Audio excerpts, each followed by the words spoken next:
A doutora em Geofísica Espacial e controladora de satélite, a Cláudia Medeiros, que vai conseguir nos ajudar a entender todo esse restante de trâmite até os 4 astronautas serem retirados da cápsula Orion e a própria cápsula Orion também ser deslocada lá para o navio da NASA, que está bem pertinho daí desse ponto. Cláudia, muito boa noite, é um prazer te ter aqui. O Sam estava trazendo, ele está ouvindo, né? A gente inclusive também ouve de vez em quando a Houston, o rádio ali do controle, que vai conversando o tempo todo com os astronautas. Você tem detalhes, Sam? O próximo passo, segundo aqui a narração da NASA, é a saída dos astronautas. Então deve acontecer nos próximos minutos aí. Então, se rolar, a gente para tudo aqui para ver esse momento. É o momento mais emocionante, eu diria, da jornada, né? Com certeza. Ô, Cláudia, é isso, né?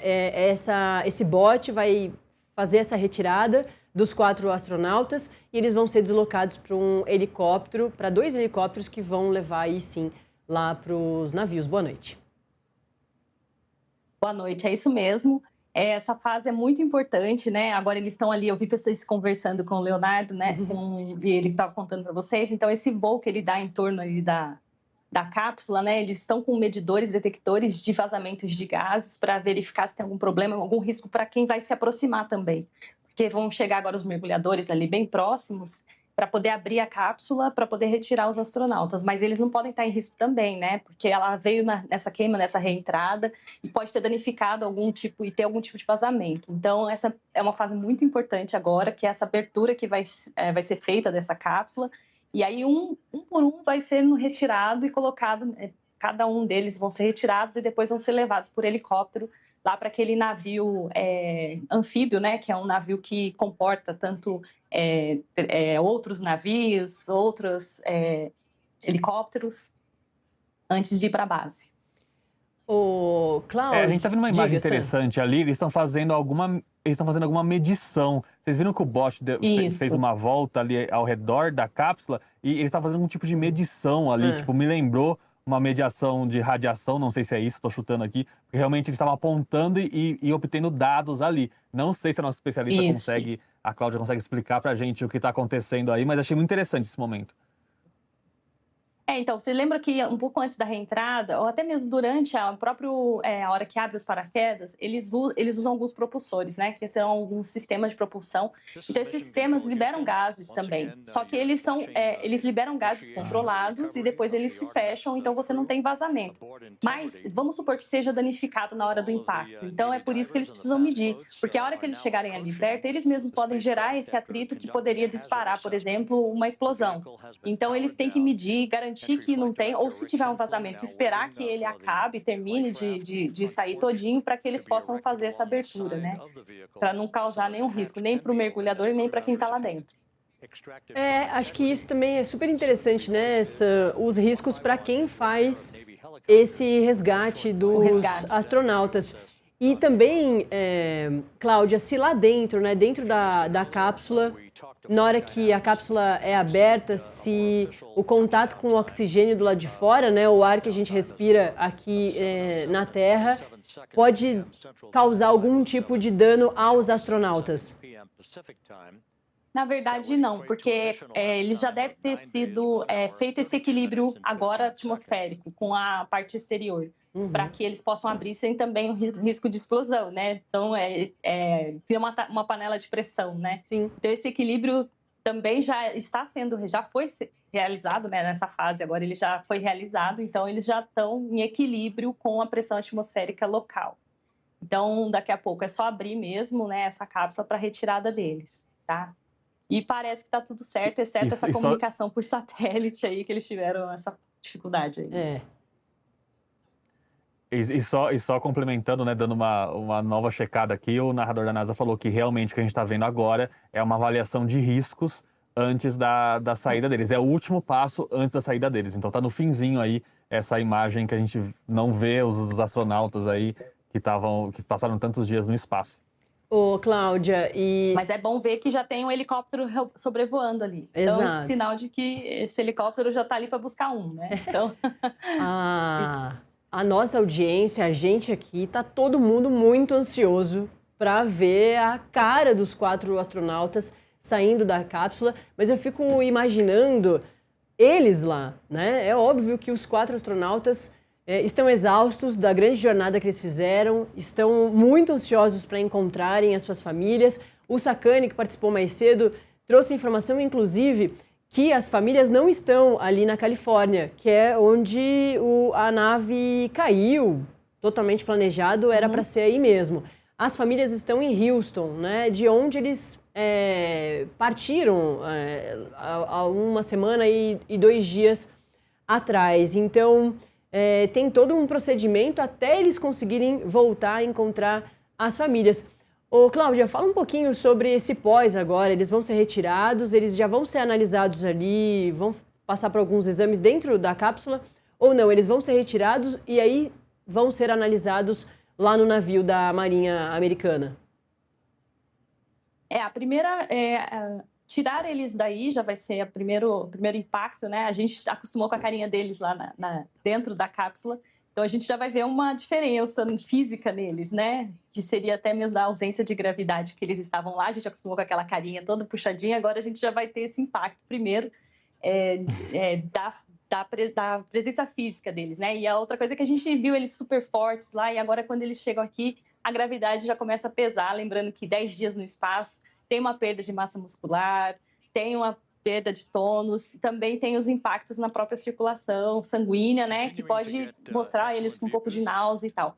Por conta disso, eles precisam passar primeiro, então, por esses exames, né, para ver se o coração vai estar funcionando direitinho, se a circulação vai voltar normal, e também eles vão estar com muitos enjoos, náuseas, então eles passam primeiro por essa fase de se readaptar a esse ambiente terrestre. Mas eles não vão ficar longe da família, não, tá?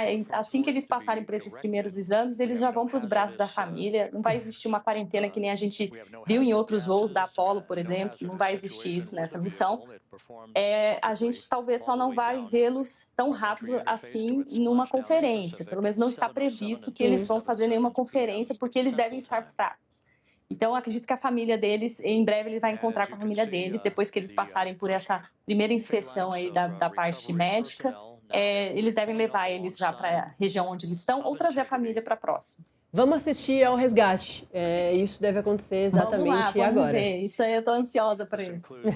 E a gente também vai deixar o microfone do Sam aberto para ele ir traduzindo para a gente toda essa comunicação da NASA, por favor. Vamos lá, Nath, a gente está acompanhando aqui o que a narração da NASA está falando.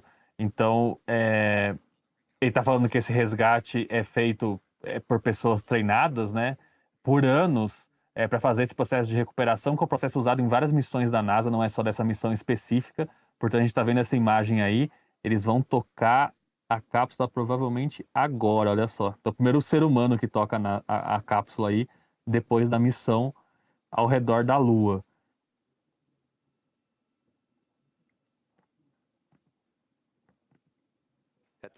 Agora a gente vê uma imagem mais distante ali. 41 minutos desde o splashdown e a aeronave teve os motores desligados e agora eles estão se aproximando do veículo.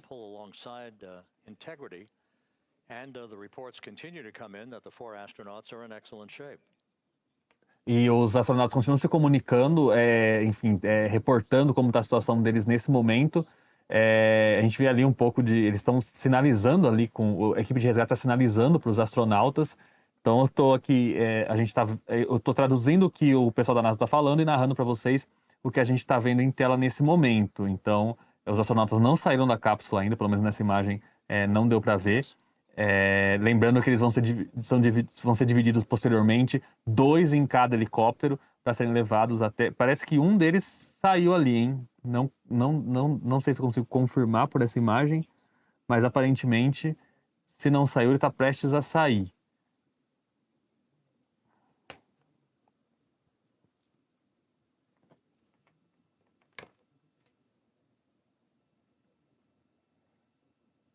A gente segue acompanhando as imagens e o que está acontecendo agora é o que a gente ouviu que ia acontecer. Eles vão para um bote, depois para o barco, aí para o helicóptero e em seguida para o segundo helicóptero.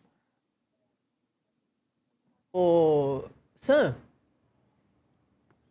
Oi. A gente tem também a explicação aqui, a nossa produção vai nos atualizando, além de você estar escutando aí todo o sinal da NASA, a nossa produção também está, a equipe está explicando também essa demora, né?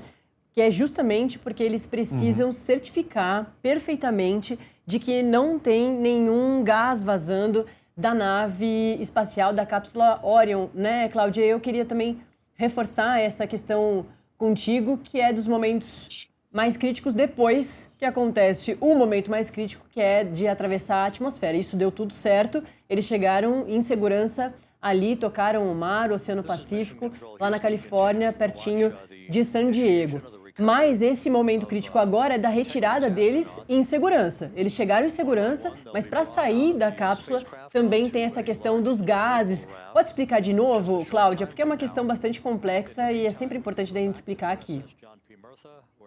Isso, porque os sistemas de propulsão que ajudaram ela a fazer o alinhamento durante a queda, eles usam combustível. E esse combustível gera gases e eles podem estar ali em volta ainda, ter algum tipo de vazamento ou alguns resquícios, que em qualquer questão de atrito ou expansão rápida pode gerar uma explosão, né? Então, enquanto eles não se sentirem seguros, eles não fazem essa abertura, mas assim que eles sentirem segurança e tiver estabelecido esse equilíbrio de pressão interna e externa também, aí eles vão abrir, aí a gente vai começar a ver. Mas eu acredito que está bem próximo disso, porque eles estão muito perto já. Se eles estão tão perto assim da cápsula, é que eles estão sentindo que estão em segurança para quem está fora. E em breve a gente vai ter essa abertura e ver a carinha dos nossos astronautas aí, né? Lembrando que são os 4 astronautas, o Sam trouxe para a gente mais cedo que um dos integrantes ali da NASA colocou os 4 como embaixadores das estrelas, né? Sam, depois você me lembra exatamente como eles foram chamados. São dos 4, 3 são americanos, 1 é canadense, e esse também é um fato inédito de uma missão como essa. A gente tem uma mulher pela primeira vez, um negro pela primeira vez, e o outro é um astronauta também bastante experimentado, com uma experiência gigantesca. Quase desistiu da vida, assim que perdeu a mulher, ficou cuidando das filhas, mas voltou a tempo, inclusive, de conseguir participar dessa missão muito importante que levou os homens à Lua novamente. Não pousaram, mas conseguiram enxergar a face oculta da Lua.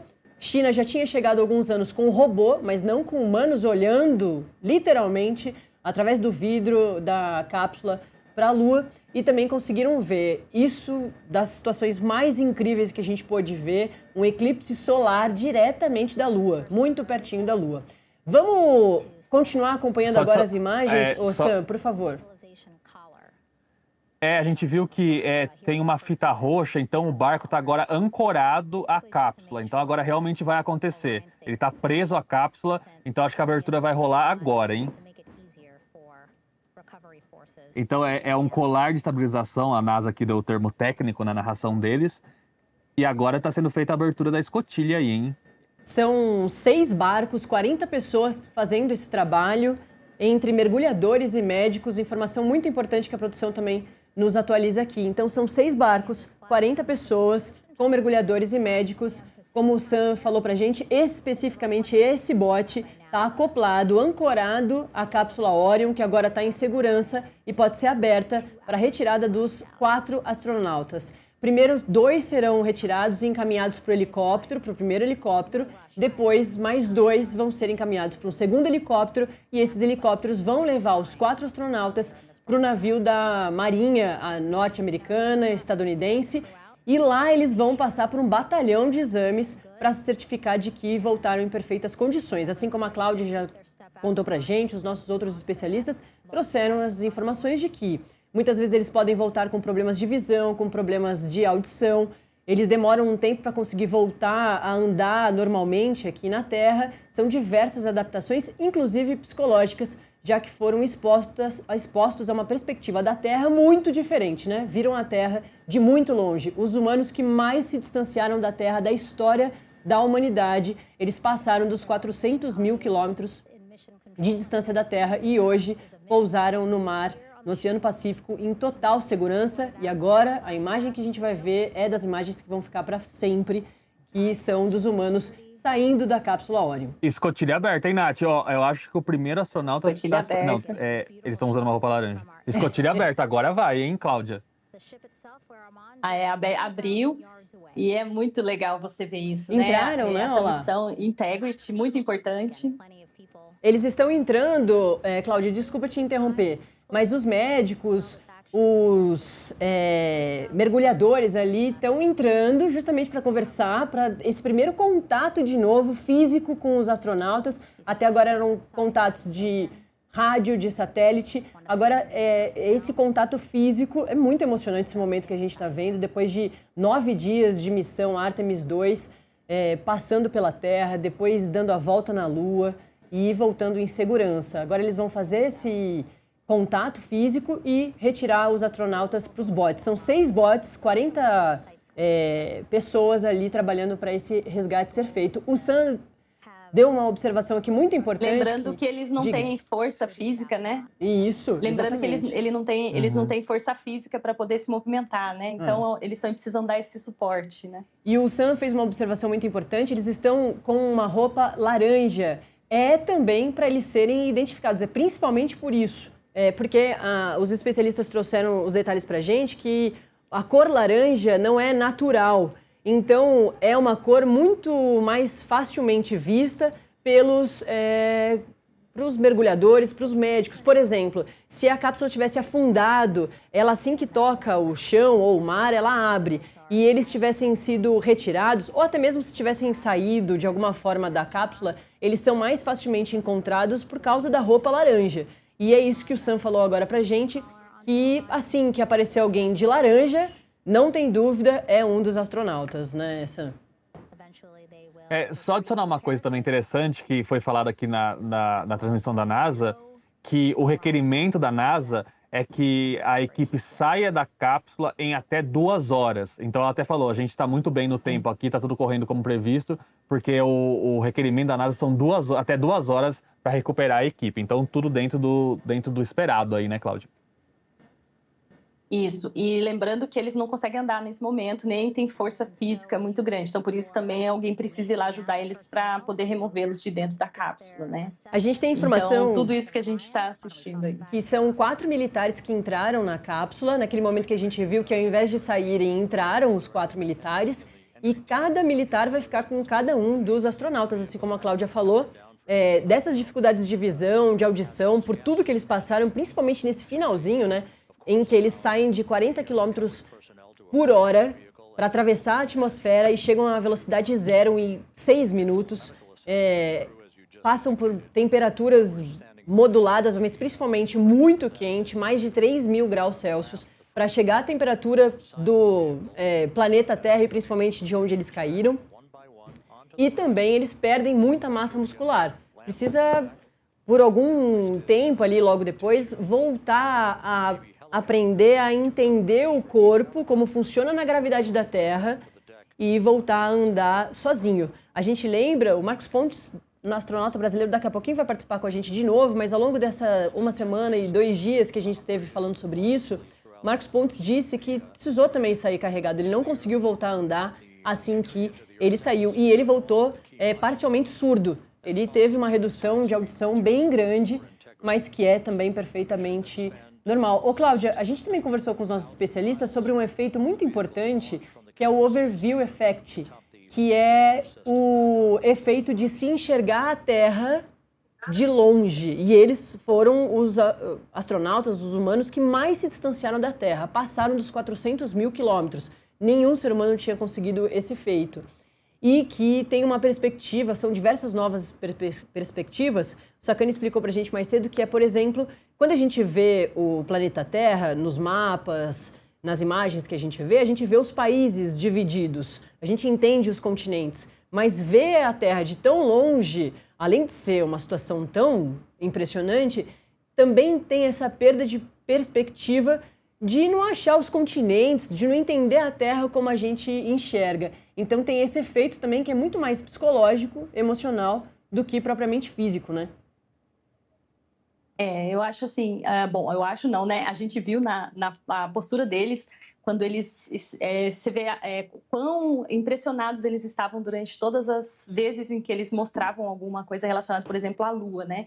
Então, durante aquela fase em que eles estiveram mais próximos, tirando fotos, você via na feição deles essa expressão. E também todas as falas que eles fizeram, o quão importante para eles foi visualizar a Terra como um todo. E eles, como equipe, também se enxergarem como um todo, né? Com um astronauta canadense, com a mulher, com a pessoa de cor negra, ali dentro daquela cápsula, olhando para a Terra, tão frágil a Terra, e eles também tão frágeis ali no espaço, né? E aquela cena quando eles mostram, quando eles estão no lado oculto da Lua, que eles perdem a comunicação com a Terra, ou seja, eles estão à mercê ali da gravidade. E olhando aquele corpo celeste, cobrindo a Terra e cobrindo o Sol numa forma de eclipse, e eles veem ali, eles não conseguem explicar em palavras. Então, eu acredito que isso deva mudar muito a vida deles, de uma forma que a gente ainda não consegue imaginar, mas que, com certeza, eu não sei, eles vão ter que lidar com bastante coisas emocionais agora nesse retorno, principalmente com esse efeito, né, overview effect, da grandeza ao mesmo tempo grandeza e ao mesmo tempo insignificância diante do universo, um corpo tão pequeno e tão cheio de coisas que é a Terra, né? Ô, Sam, acho que você está ouvindo melhor do que a gente aqui, eu e a Cláudia, a nossa audiência também, a comunicação da NASA, Houston, você vai conseguir traduzir para a gente melhor tudo que eles estão falando e também essa imagem, né? Mas antes eu queria só adicionar a informação de que esses 4 militares que entraram, um para cada astronauta, e estão ali já fazendo um primeiro acompanhamento, inclusive médico, dos 4 astronautas que estão bem, de acordo com a NASA, deu tudo certo, mas eles são mergulhadores. Inclusive, por isso, né, se tivesse tido uma emergência lá no mar, se eles tivessem que resgatar esses astronautas para não se afogarem, a gente falou que eles não conseguem nem andar direito, imagina nadar, por isso mesmo que são os mergulhadores, para auxiliar na questão do mar. E que quem está nesses barcos vai tirar os paraquedas, esses airbags em cima, né, que deixam também a cápsula flutuar perfeitamente, e vão puxar a nave de volta para a superfície terrestre, que essa é uma outra informação muito importante. Além dos 4 irem para o navio da Marinha Americana, a cápsula vai ser colocada, a Cláudia usou uma expressão do navio, daqui a pouco ela atualiza a gente, e o Sacani tinha trazido esse detalhe também. Tem uma parte do fundo do navio que ela abre, entra em contato com o mar e a cápsula vem ali ainda dentro do mar, fica ali por um tempo numa parte molhada do navio, até que depois a NASA consiga fazer todas as análises. Pode trazer as atualizações, Sam? A gente viu agora que eles colocaram uma espécie de um inflável ali, dessa vez ele está ancorado na cápsula, então é um inflável adicional aí aos infláveis da própria cápsula. Eu não sei exatamente qual é a função, talvez a Cláudia consiga explicar pra gente.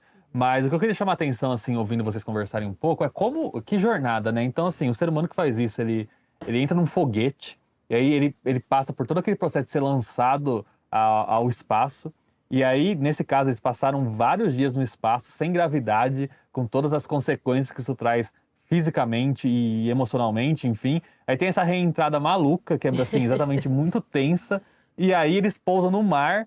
E aí agora eles estão aí no mar à deriva esperando para ser resgatados. Assim, é uma experiência como um todo, assim, realmente é uma vida de treinamento, né? Assim, eu não consigo imaginar outra profissão que se compare a isso de alguma forma, assim, porque de fato eles são... É uma sequência de eventos tão absurda, assim, na vida de um ser humano, né? Que é difícil até entender, eu acho, né, Cláudia? Como que alguém consegue se preparar? A gente ouviu aqui ao longo desses dias, a gente fez várias lives sobre isso, a gente ouviu especialistas em saúde, e fica muito claro porque essa área aí de levar ao extremo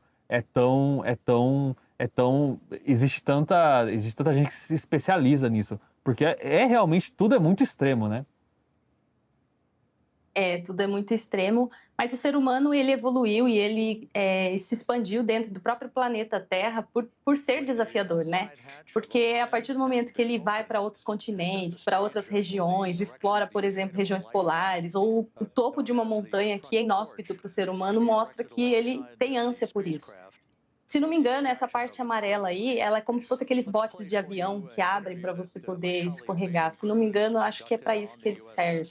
E olha que imagem extraordinária que a gente viu agora há pouco. Sam, Cláudia, nossa audiência, a gente conseguiu ver pela porta aberta da cápsula Orion um dos militares de costas que estão fazendo esse resgate dos astronautas. Repetindo, são 4 militares mergulhadores, um para cada astronauta, para fazer esse atendimento. Ô Sam, você falou do tamanho da jornada, né? Foram 9 dias, 32 minutos e 15 segundos especificamente em que esses astronautas ficaram nessa missão, a missão Artemis 2. A gente precisa se despedir da Cláudia para chamar o nosso próximo entrevistado, que não podia ser diferente, né? É uma personalidade brasileira que entende tudo desse momento dos astronautas lá dentro, o Sam. Isso que a NASA está mostrando é bem interessante. Essa é a estrutura de flutuação, e ela estava explicando na transmissão da NASA que ela fica ao redor da Orion, ou seja, a Orion vai ficar estabilizada em cima dessa estrutura de flutuação que você está vendo aí na imagem, essa imagem maior, e aí é essa estrutura que permite a extração dos astronautas. Então tá nesse processo, você já vê que já foi colocado no mar essa estrutura, aquele momento que eu comentei agora há pouco. E aí você está vendo na imagem pré-gravada, na imagem da esquerda, como ela é feita. Então, ou seja, a cápsula fica completamente estabilizada ali nessa estrutura. E aí, a partir disso, vem a próxima etapa, que é a saída deles. Isso, para eles poderem, para ela não ficar se balangandando assim, né? Vamos dizer assim, estabilizar. Exato. E eles poderem escorregar o astronauta. E até isso é muito importante e é visto pela NASA, né? Diga, né, eu só ia falar que a condição do mar também é analisada, né? Porque se o mar tivesse revolto, seria ainda um ponto a mais de dificuldade, né? Essa segunda estrutura que estão em pé agora chama de front port. Local de entrada. Isso. Diga, Sam. Eles falam que é o front port. Então, onde eles estão ali, parece que é onde os astronautas vão ficar e é daí que eles são resgatados. Pela explicação que eles fizeram aqui, são essas duas estruturas que são colocadas próximas. Eu acho que a Cláudia pode, inclusive, confirmar se é isso mesmo. Então, são duas estruturas infláveis aí usadas nesse resgate. Isso, porque depois eles vão para o helicóptero, né? Então, precisa estar estável ali a posição para poder manejar ele, porque eles não vão conseguir fazer sozinho tudo isso, né? Então, precisa ter um espaço para eles conseguirem trazer, arrastar eles, colocar eles, pregar todas as peças que precisam para eles serem içados. Então, tem toda essa infraestrutura aí que é construída, que é colocada para a estabilização da cápsula no mar. Cláudia Medeiros, geofísica, esteve com a gente nesse momento incrível para a humanidade, que é de assistir a saída dos 4 astronautas. Cláudia, muito obrigada. A gente volta a conversar muito em breve para ir falar de tudo que a NASA vai atualizando a gente, todas as imagens e descobertas e importantes informações para a continuidade das descobertas do ser humano lá na Lua. Valeu, viu? Obrigada e parabéns pela cobertura. Muito importante que vocês estejam mostrando o espaço para toda a sociedade. Valeu. Ô, Sam, já vamos chamar o nosso próximo entrevistado. É o senador, astronauta brasileiro, Marcos Pontes.